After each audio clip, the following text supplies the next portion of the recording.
আসসালামু আলাইকুম। প্রিয় দর্শক, একটা নতুন সরকার যাত্রা শুরু করেছে এবং এটা হলো বিএনপি এবং তার নেতৃত্বাধীন জোট সরকার। আসলে বিএনপি সব আসন পেয়েছে, এককভাবে নিরঙ্কুশ সংখ্যাগরিষ্ঠতা বিএনপি পেয়েছে। জোটের থেকে 2-3টা সিট পেয়েছে তারা, এবং যারা যারা জোট থেকে পেয়েছে প্রায় তাদের সবাইকেই মন্ত্রীও বানানো হয়েছে। ববি হাজ্জাজ তো আর এখন জোটের না, এখন আমি বলবো বিএনপিরই আছে। যেমন নুরুল হক নূর অথবা আপনার জুনায়েদ সাকি, এদেরকে কিন্তু প্রতিমন্ত্রীও বানানো হয়েছে। তো এই নতুন সরকারি যাত্রা, এর মধ্যে দেখলাম যে মালদ্বীপের প্রেসিডেন্ট সৌজন্য সাক্ষাৎও করেছেন আমাদের নতুন প্রধানমন্ত্রীর সঙ্গে।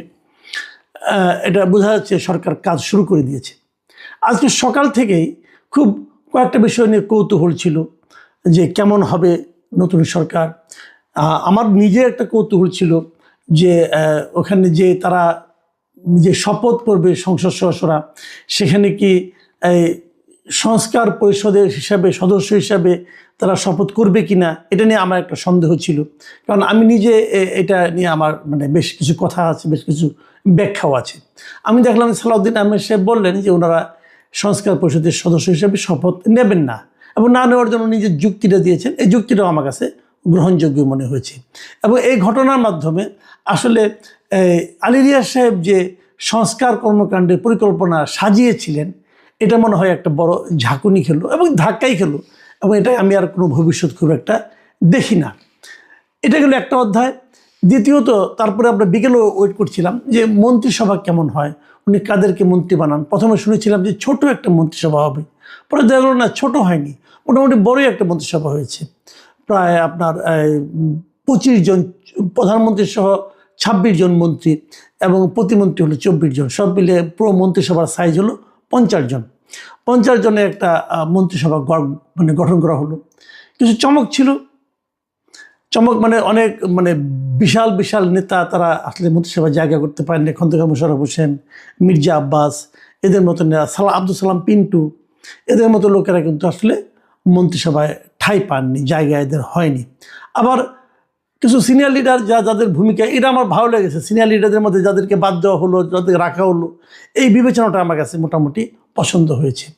কিন্তু আবার খুব আলোচিত কয়েকজন লোক যাদেরকে আমরা প্রত্যাশা করেছিলাম তাদেরকেও পাইনি। সেটা প্রধানমন্ত্রী তারেক রহমানের নিজস্ব একটা প্ল্যান আছে, উনি কীভাবে কী করতে চান সেই প্ল্যান অনুযায়ী তো উনি চলবেন, তাই না? তো সেই প্ল্যানের মধ্যে নিশ্চয়ই অ্যাকোমোডেট হবে, এবং উনি নিশ্চয়ই যাদেরকে দিয়ে যে কাজ হবে সেভাবেই করতে চেয়েছেন। এটা নিয়ে আমার কোনো বক্তব্য নেই। আমরা কতগুলো জিনিস দেখলাম, সেটা হলো যে মন্ত্রিসভায় আইনজীবীদের বেশ একটা প্রভাব দেখলাম। বেশ অনেক আইনজীবী, সুপ্রিম কোর্টেরই আইনজীবী আছে 5 জন। এছাড়াও আরও জজ কোর্টের আইনজীবীরা আছে, যেমন সালাউদ্দিন আহমেদ, উনি তো জজ কোর্টের আইনজীবী। তারপরে আপনার এই দীপেন দেওয়ান, তিনিও জজ কোর্টের আইনজীবী। এরকম আরও অনেক অনেক আছে যারা নাকি জজ কোর্টের আইনজীবী, এবং সুপ্রিম কোর্টের আইনজীবী আছে 5 জন। এটা মোটামুটি আমার কাছে মনে হয়েছে একটা দিক দেখা যেতে পারে। কিছু কিছু জেলা থেকে কোনো মন্ত্রী নেওয়া হয় না, প্রায় বোধহয় 25টা জেলার মতো হবে যেখান থেকে কোনো মন্ত্রী নেওয়া হয়নি। এটাও একটা দেখার মতো বিষয়। এবং কিছু কিছু জেলায় যেখানে নাকি আওয়ামী অধ্যুষিত যে জেলাগুলো আছে, সেখান থেকেও কোনো মন্ত্রী আসেনি। তো এগুলি একটা ব্যাপার। কিন্তু এত আলোচনার মধ্যে যে আলোচনাটা সবচেয়ে বেশি মানুষের কাছে গুরুত্ব পেয়েছে, এবং অনেকে আমাকে জিজ্ঞাসা করেছে, ভাই এটা কি হলো, ভাই এটা কি হলো। আমি আসলে ওটাকে আজকের আলোচনার মূল ফোকাস করতে চাই। এতক্ষণ যেগুলি বললাম এগুলি ভূমিকা মাত্র, এগুলি নিয়ে তেমন কোনো কিছু বক্তব্য নাই, কারণ উনি ওনার প্ল্যান মতো করেছেন। যেটা নিয়ে আলোচনা করব সেটাও ওনারই প্ল্যানই হয়েছে, সেটা কিন্তু আমাদের কোনো প্ল্যান নাই, আমাদের কোনো বক্তব্য নাই। কিন্তু আমার কেন যেন মনে হয়েছে যে তারেক রহমান সাহেব কেন যেন একটা সমালোচনাকে ইনভাইট করতে যাচ্ছেন এটা নিয়ে। এটা অহেতুক কিনা আমি বলবো না, আমি জানি না, কারণ সব হেতু তো আর আমাদের মতো সাধারণ মানুষের জানার কথা না। আমরা ধারণাও করতে চাই না, কারণ যেগুলি ধারণার মধ্যে আসে সেগুলো একটু খুব আপনার সুন্দর না, ওইগুলো শুনতে খুব ভালো লাগবে না, কাজে ওই ধারণাগুলো আমি উচ্চারণই করতে চাই না। ঘটনাটা হলো পররাষ্ট্রমন্ত্রী নিয়ে। উনি 2 জন টেকনোক্র্যাট মন্ত্রী কিন্তু নিয়েছেন, এখানে 2 জনই তো দেখলাম মোটামুটি যতটুকু মনে পড়ে, এবং 2 জনের মধ্যে একটা টেকনোক্র্যাট মন্ত্রী যাকে নাকি পররাষ্ট্র মন্ত্রণালয়ের মতো একটা গুরুত্বপূর্ণ মন্ত্রণালয়ের দায়িত্ব দেওয়া হয়েছে। এই পররাষ্ট্র মন্ত্রণালয় হিসেবে নেওয়া হয়েছে মিস্টার খলিলুর রহমানকে।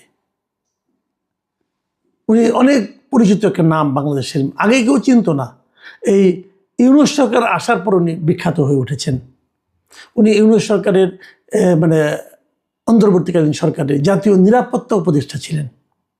এই মিস্টার খলিলুর রহমানকে নিয়ে তখনই, যেদিন ওনাকে নিরাপত্তা উপদেষ্টা হিসেবে নিয়োগ করা হয়েছে, তার আগে উনি রোহিঙ্গা বিষয়ক আপনার ছিলেন, উপদেষ্টা ছিলেন, এবং তারপর ওনাকে নিরাপত্তা উপদেষ্টা করা হয়। পরে ওনাকে বিমানের যে বোর্ড আছে সেই বোর্ডের মেম্বারও করা হয়। মানে মন্ত্রিত্ব দুটো মানে মন্ত্রিত্বের মতো পদের থেকে উনি বিমানের বোর্ড মেম্বার হয়েছিলেন। কেন হয়েছিলেন? নিশ্চয়ই ওনার আগ্রহ ছিল। তো এরকম একজন ব্যক্তি, এবং যাকে নিয়ে শুরু থেকেই বলা হচ্ছিল যে উনি একজন দ্বৈত নাগরিক। শুরু থেকে যখন বলা হচ্ছে, প্রথম কয়েকজন উনি কিছু বলেননি, তারপর উনি বলেছেন, চ্যালেঞ্জ করে বলেছেন, না উনি দ্বৈত নাগরিক না, উনি একমাত্র বাংলাদেশেরই ওনার পাসপোর্ট আছে, আর কোনো পাসপোর্ট নেই। তো সেটাও একটা ব্যাখ্যা আছে যে তাহলে যদি পাসপোর্ট না থাকতো তাহলে উনি এত বছর ধরে আমেরিকা থাকলেন কিভাবে? উনি কি অবৈধ হিসেবে ছিলেন? কিন্তু অবৈধ হিসেবে ছিলেন, থাকার কথা না, তাই না? উনি আসছেন যাচ্ছেন, তাহলে কীভাবে? তো তাহলে কি ওনার ওখানে থাকার কোনো পারমিশন আছে? মানে যেটাকে আমরা গ্রিন কার্ড বলি, উনি কি গ্রিন কার্ডধারী? এগুলো নিয়ে কিন্তু নানা আলাপ। আবার অনেকে বলেন যে না, উনি অন্য একটা নাম নিয়ে আমেরিকার নাগরিকত্ব নিয়েছেন, এবং সেই নামের ওনার ফেসবুক অ্যাকাউন্টের ছবি টবিও আমরা কিন্তু সোশ্যাল মিডিয়ায় দেখেছি। এখন সত্য মিথ্যা উনি বলতে পারবেন, উনি তো এটা ব্যাখ্যা দিবেন না। এখন তো আগেও দিতেন না, এখন তো আরও দিবেন না। এখন তো একটা শক্তিশালী পলিটিক্যাল গভর্নমেন্টের উনি টেকনোক্রেট মন্ত্রী হয়েছেন। মানে কি, মানে ওই পলিটিক্যাল গভর্নমেন্টটা উনি এতই টেকনিক্যালি এক্সপার্ট যে এরকম এই মাপের আর কোনো এক্সপার্ট তারা খুঁজে পায় নাই। এটা আমি মনে করি, যদি এরকম কোনো পলিটিক্যাল পার্টি হয় যে তারা পররাষ্ট্রমন্ত্রী করার জন্য একজন টেকনোক্রেটকে আনতে হয়, তো ভালো। আমি মনে করি সেই পলিটিক্যাল পার্টির যে দীনতা এটা একটু হলেও প্রকাশিত হয়। কেন তারা করলেন যাই না। তারপরে আবার কি, এই ধরনের একজন বিতর্কিত লোক। এখন আপনি বলবেন যে ওই লোক বিতর্কিত, এটা আমি কীভাবে বলি? আচ্ছা ঠিক আছে, আপনাদের আমি একটা পুরনো ঘটনার কথা উল্লেখ করতে চাই। সেটা হলো, এটা গত বছরের মানে 2025 সালের 17 মে এই তারিখের আমি খুলনাতে একটা সভায়, জনসভায়, এই এখন যাকে স্বরাষ্ট্রমন্ত্রী দায়িত্ব দেওয়া হয়েছে মিস্টার সালাউদ্দিন আহমেদ, উনি একটা মিটিং করেছিলেন। সেই মিটিংয়ের শিরোনামটা দেখেন, আমি প্রথম আলো থেকে নিয়েছি। সেই মিটিংয়ের নিউজের যে শিরোনামটা ছিল, লেখা ছিল, আপনার একমাত্র ম্যান্ডেট একটা সাধারণ নির্বাচন করা, প্রধান উপদেষ্টার উদ্দেশ্যে সালাউদ্দিন আহমেদ। মানে সালাউদ্দিন আহমেদ প্রধান উপদেষ্টাকে বলছিলেন, আপনি তাড়াতাড়ি একটা নির্বাচন দেন, কারণ আপনার একমাত্র ম্যান্ডেটই হচ্ছে একটা নির্বাচন করা। 2025-এর 17 মে পত্রিকায় এটা প্রকাশিত হয়েছিল। সেই নিউজটার আপনি চতুর্থ প্যারায় যদি আপনি যান, সেখানে কি লিখেছিলেন উনি, আমি আপনাদেরকে একটু পড়েই শোনাই। সালাউদ্দিন আহমেদ বলেছিলেন, আপনার সরকারে একজন বিদেশি নাগরিককে আপনি জাতীয় নিরাপত্তা উপদেষ্টা করেছেন। আপনার কি সেই আক্কেল জ্ঞান নাই? একজন বিদেশি নাগরিকের কাছে এই দেশের সেনাবাহিনী নিরাপত্তা সংক্রান্ত রিপোর্ট প্রদান করবে কিভাবে ভাবলেন? খেয়াল করুন, ওনাকে নিরাপত্তা উপদেষ্টা হিসেবে নিয়োগ করে ডক্টর ইউনূস যা করেছেন সেই সম্পর্কে মন্তব্য করতে দিয়ে সালাউদ্দিন আহমেদ সাহেব বলছিলেন যে আপনার কি আক্কেল জ্ঞান নাই? এখন ডক্টর ইউনূসের আক্কেল জ্ঞান নাই বুঝলাম, আপনার সন্দেহ হচ্ছে। এখন উনি তো আপনাদের মন্ত্রিসভায় মন্ত্রী হয়ে গেলেন, পূর্ণমন্ত্রী, উপদেষ্টাও না, সাময়িক সময়ের জন্য না, কিন্তু পূর্ণভাবে একটা মন্ত্রী হয়েছেন উনি। এখন আমরা কার আক্কেল কার জ্ঞান খুঁজবো বলেন? আমি জানি না। উনি এই প্রসঙ্গটা আরেকটা কথা বলেছিলেন, ওই যে রোহিঙ্গা করিডোরের নামে যে মানবিক করিডোর দেওয়ার কথা উনি বলছিলেন প্রথম, এই খলিলুর রহমান সাহেব। পরে সামগ্রিকভাবে ব্যাপক চাপ হয়েছিল, সেই চাপের মুখে উনি বলেছিলেন যে উনি এগুলিকে পাত্তা দেন না। তো সেই প্রসঙ্গে উনি বলেছিলেন যে ওনার ওই আচরণ সম্পর্কে বলেছিলেন যে অত্যন্ত অ্যারোগেন্টলি আপনার সেই উপদেশটা বলেছেন, তাতে নাকি কিছু যায় আসে না। সেই জাতীয় নিরাপত্তা উপদেষ্টাকে আপনি বিদায় করুন। হয় তিনি নিজে পদত্যাগ করবে, না হলে আপনি তাকে বিদায় করবেন। এদেশের নিরাপত্তা সংক্রান্ত কোনো জাতীয় দায়িত্ব বিদেশি কোনো নাগরিকের হাতে থাকতে পারে না। এই নাগরিক ষড়যন্ত্র করছে বাংলাদেশে একটি অস্থির পরিস্থিতি সৃষ্টি করার জন্য। আমরা তা হতে দেব না। এটা কিন্তু সালাউদ্দিন আহমেদ সাহেবের বক্তব্য। সালাউদ্দিন সাহেব কিন্তু বোকা টাইপের লোক না। ওনাকে আমি যতটুকু দেখেছি এই মন্ত্রিসভার বিএনপির সেন্ট্রাল কমিটির যারা ধীর স্থির লোক বলতে যাদেরকে বোঝায়, উনি তাদের মধ্যে একজন। উনি এতটাই ধীর স্থির, দেখুন আজকেও কিন্তু যখন ওরা বললেন যে ওনারা সংবিধান সংস্কার পরিষদের সদস্য হিসেবে শপথ নেবেন না, সেই কথাটাও কিন্তু বিএনপি এই সালাউদ্দিন সাহেবকে দিয়ে বলিয়েছেন। মেপে কথা বলেন, অপ্রয়োজনে একটি কথা বলেন না। তো খলিলুর রহমান সাহেব সম্পর্কে সালাউদ্দিন সাহেবের এই যে মূল্যায়ন, এই যে উচ্চারিত বাক্যসমূহ, এই বাক্যসমূহ কি কেবল ওই সময়ের জন্য প্রযোজ্য ছিল? সেটা কি বর্তমান সময়ের জন্য প্রযোজ্য? একেবারেই নয়।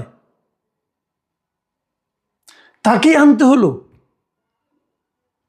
তাকেই পররাষ্ট্রমন্ত্রীর দায়িত্ব দেওয়ার প্রয়োজন পড়ল কেন? মানে এই কাজটার মাধ্যমে আমরা জাতি হিসেবে কি অর্জন করছি? তারেক রহমান সাহেব হয়তো ওনারা কিছু প্ল্যান আছে, কিন্তু যে জিনিসটা হয় কি, আমরা যখন কোনো প্রকাশ্য দৃষ্টিগ্রাহ্য কোনো ব্যাখ্যা খুঁজে না পাই, তখন কিন্তু আমরা নানা ধরনের কল্পনা করি। এই কল্পনা আপনি থামাতে পারবেন না। এই কল্পনার কথা, এই কল্পনার ডালপালা কিন্তু ছড়াতে থাকবে। আপনি বলবেন, আরে আমি 2/3 আসন পেয়েছি, কোথাকার কোন পাবলিক কি কল্পনা করলো বা না করলো তাতে আমাদের কি আসে যায়? হ্যাঁ, এটা আপনি বলতে পারেন, কিন্তু এই বলে আপনি কিন্তু মানুষের কল্পনাকে থামাতে পারবেন না। এবং আমি আপনাকে বলে রাখি যে মানুষের যে পারসেপশন তৈরি হওয়াটা, এটা কিন্তু মারাত্মক, অনেক মারাত্মক। কিন্তু অনেক সময় অসত্য পারসেপশনও তৈরি হয়, সেই পারসেপশনকে গুরুত্ব দিতে হয়। পাবলিক পারসেপশন খুব মারাত্মক। আমি আপনাকে চ্যালেঞ্জ দিয়ে বলছি, খলিলুর রহমান সাহেব সম্পর্কে এদেশের একটা মানুষ, আপনি একটা ভোট দেন যে খলিলুর রহমান সাহেব কেমন লোক, যে তাকে কোনোদিন দেখে নাই, জানে না, সেও বলবে লোকটা খারাপ। যে তার সঙ্গে কোনোদিন কথা বলে নাই, যার সঙ্গে তার কোনো স্বার্থের কোনো সংঘাত হয় নাই, সেও বলবে এই লোকটাকে নিয়েন না। তাহলে আপনি বলবেন এটা তো না জেনে বলতেছে। হ্যাঁ, আমিও বলি না জেনে বলতেছে, কিন্তু বলতেছে যে তার জবাব যতক্ষণ পর্যন্ত আপনি দিতে না পারবেন ততক্ষণ পর্যন্ত কিন্তু এই বলাটাই গুরুত্বপূর্ণ। কারণ এই মানুষটা তো আপনাকে ভোট দেয়, তো এই মানুষটাকে আপনি বলতে দিচ্ছেন কেন? আমি আশা করব সরকার একটা ব্যাখ্যা দিবেন যে কেন খলিলুর রহমান। আমি বরাবর বলেছি যে দ্বৈত নাগরিকদের দেশের নীতি নির্ধারণী কোনো পদে থাকা উচিত না। এটা আমি অনেক দিন ধরে বলি। কেন বলি? এই কারণে বলি যে তারা যদি অন্য দেশে তার যদি স্থায়ী আবাসের কোনো সুযোগ থাকে, আশ্রয় নেওয়ার কোনো সুযোগ থাকে, তাহলে তারা এই দেশ সম্পর্কে তাদের অনুভূতিটা, ভালোবাসাটা হয় সারা সারা। তারা মূলত দেশপ্রেমিক হতে পারে না। দেশপ্রেমিক লোক কখনো স্বেচ্ছায়, যারা বাধ্য হয়ে যায় তাদের কথা কিন্তু আলাদা। যেমন তারেক রহমান সাহেব বাধ্য হয়ে গিয়েছিলেন, আমার কোনো আপত্তি নাই। কিন্তু যারা নাকি নিজে ইচ্ছায়, স্বেচ্ছায় আরেক দেশে গিয়ে নাগরিকত্ব নেয়, গ্রিন কার্ড নেয়, ওখানে বাড়ি করে, সেই লোকগুলির ভালোবাসা, দেশপ্রেমে আমার সন্দেহ আছে। এবং তারা এখানে আকাম কুকাম করে বাড়ি চলে যাবে, তাকে আপনি ধরতেও পারবেন না। আওয়ামী লীগ সরকারের সব মন্ত্রীদের বাইরে নাগরিকত্ব আছে, সবার সেকেন্ড হোম আছে, এদের কাউকে আপনি ধরতে পারবেন? পেরেছেন? আগামীতে পারবেন? কোনোটাই পারবেন না। তো সেই জিনিসটা যাতে না করেন। আর তাকে দেওয়া হয়েছে কি সেন্সিটিভ, অতি সেন্সিটিভ পররাষ্ট্র মন্ত্রণালয়। এরই মধ্যে যে সমস্ত স্পেকুলেশন আমি শুনেছি, আমার শুনতে ভালো লাগে নাই। বলা হচ্ছে যে ওনার সঙ্গে নাকি কন্ট্যাক্ট করেই তারেক রহমান সাহেব এসেছেন, উনি নাকি আমেরিকা এবং ইন্ডিয়ার পার্টটা দেখছেন। ধরলাম আমি সত্য, আমেরিকা এবং ইন্ডিয়ার পার্টটা উনি দেখবেন। আমেরিকার ইন্ডিয়ার পার্ট দেখার জন্য উনি ছাড়া আর কেউ নাই। এত বড় প্রতিভা আপনার ইউনূস সাহেব আসার আগে কইছিল, তখন তো তার নাম কখনো শুনি নাই। ভাই, এগুলো খোঁড়া যুক্তি। আরেকটা জিনিস আমি বলি, বিতর্কের আরও একটা কারণ আছে। সেই কারণটা হলো, সাধারণত এই যে অন্তর্বর্তীকালীন বলেন অথবা তত্ত্বাবধায়ক বলেন, যাই বলেন, নির্দলীয় সরকার বলেন, এই সরকারগুলো একটা কনভেনশন ছিল। কনভেনশনটা এমন ছিল, এই সরকারগুলোতে যারা উপদেষ্টা হয় তারা পরবর্তী সরকারে মন্ত্রিত্ব অথবা সরকারের কোনো দায়িত্বপূর্ণ পদে থাকে না। এই একটা কিন্তু কনভেনশন ছিল। কেন থাকে না? থাকলে পরে তারা যে পরবর্তী সরকারের সঙ্গে থাকে, তাহলে অনেকে সন্দেহ করতে পারে যে ওই লোকটা এই সরকারটাকে ক্ষমতায় আনার জন্য কিছু ভূমিকা রেখেছে। এখন খলিলুর রহমান তো খুব গুরুত্বপূর্ণ একটা জায়গায় ছিলেন, উনি নিরাপত্তা উপদেষ্টা ছিলেন, উনি আর্মিকে নিয়ন্ত্রণ করতে পারতেন, এরকম একটা জায়গায় ছিলেন উনি। তাহলে উনাকে যখন আপনি মন্ত্রী বানাবেন তখন কিন্তু এই কথাটাও চলে আসবে। তাহলে উনি কি ওই জায়গায়, ওনার যে ক্ষমতার যে জায়গাগুলো ছিল সেই জায়গার মাধ্যমে ক্ষমতা ব্যবহার করে উনি কি কাউকে সাহায্য করেছেন ক্ষমতায় আসতে অথবা কাউকে ক্ষমতায় না আসতে? এই প্রশ্নগুলোর জবাব যতদিন দেশের মানুষ স্পষ্টভাবে না পাবে ততদিন পর্যন্ত ভাববেন এই সন্দেহের পারদ ধীরে ধীরে বাড়তেই থাকবে।